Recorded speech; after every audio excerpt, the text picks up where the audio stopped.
हमको ये बताइए, 1949 में राम प्रकट हुए थे, कांग्रेस का सत्ता था, क्यों नहीं उस अवसर का लाभ लिए? वो राम प्रकट हुए थे, भव्य मंदिर बना देते। राहुल गांधी भारत की आत्मा को नहीं समझ सकता है। आज कांग्रेस उस काम को कोर्ट में जाके कहता है कि राम हुए ही नहीं, राम मिथक है, काल्पनिक पुरुष है। किस मुंह से आएंगे वो? मुझे तो कभी कभी लगता है कि नरेंद्र मोदी का जन्म भी इसी काम के लिए हुआ है। वह बाल काल में भी उनकी जीवनी जो देखते हैं तो अध्यात्म से जुड़ा रहा है, और शायद ईश्वर ने किसी योजना के तहत इनको भेजा है। आज उनके नेतृत्व में जिस प्रकार से सांस्कृतिक परिवर्तन के साथ साथ एक प्रकार से कह सकते हैं कि हिंदू धर्म का पुनरुत्थान का काल चल रहा है ये। और आज ये प्रधानमंत्री बने तब इसके साथ संघर्ष से नहीं जुड़े हैं। वो बाल काल से ही भारतीय संस्कृति, भारतीय सभ्यता और भारतीय मान बिंदुओं के लिए संघर्ष करते रहे। और आपको याद होगा जब माननीय आडवाणी जी सोमनाथ से रथ यात्रा निकाले थे राम जन्मभूमि मुक्ति के लिए, तो उस योजना के सारथी कह सकते हैं नरेंद्र मोदी जी थे। तभी उन्होंने संकल्प लिया था कि अयोध्या तब तक पैर नहीं रखूंगा जब तक प्रभु राम मुक्त नहीं हो जाते हैं।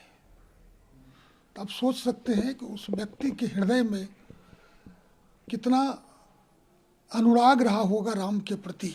लेकिन सर, ये अनुराग की बात कर रहे हैं आप, और कई लोग ये बताते भी हैं प्रधानमंत्री जी के लिए। लेकिन अब जिस तरीके से, चूंकि आप लीडर भी हैं, बीजेपी से हैं, और जिस तरीके से ये आरोप लग रहे हैं, अभी राहुल गांधी ने प्रेजेंट ये आरोप लगाया कि ये बीजेपी अपना एक कार्यक्रम, बीजेपी का कार्यक्रम है, इस कार्यक्रम को बीजेपी का कार्यक्रम तय बोला गया है, और यही वजह है कि जो जिनको निमंत्रण दिया गया कांग्रेस के जो लीडर है वो नहीं आए, क्योंकि राम मंदिर निर्माण का पूरा कार्यक्रम बीजेपी ने एक अपना कार्यक्रम बना लिया है, पर्सनल कार्यक्रम बना लिया है।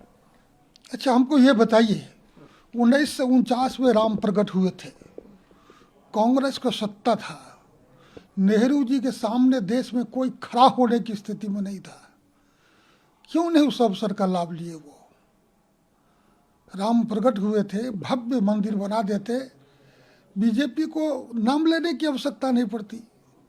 तब तो बीजेपी का जन्म भी नहीं हुआ था, मैं समझता हूँ 1949 में। क्यों नहीं कर पाए उस काम को? जाने दीजिए 1949 को। ये जो पीठ ठोकते हैं कि ताला हमने खुलवा दिया, ये कांग्रेस वाले ताला खुलवाए तो 86 में 1 फरवरी को ताला खुल गया। राम मंदिर पर क्यों नहीं आए? ताला खुलवाए तो अयोध्या में आके प्रभु राम का दर्शन किए होते, भव्य मंदिर बना लिए होते, सारा श्रेय ले लिए होते, और आज़ादी के बाद जो गद्दी मिली थी उसको सातत्य काल तक स्थायी कर लेते। क्यों नहीं कर पाए? राहुल गांधी भारत की आत्मा को नहीं समझ सकता है।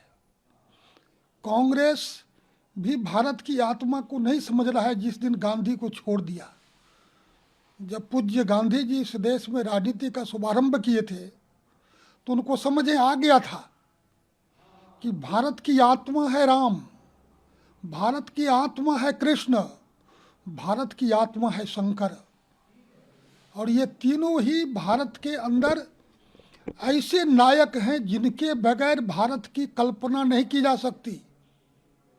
लोहिया समझ गए थे इस बात को,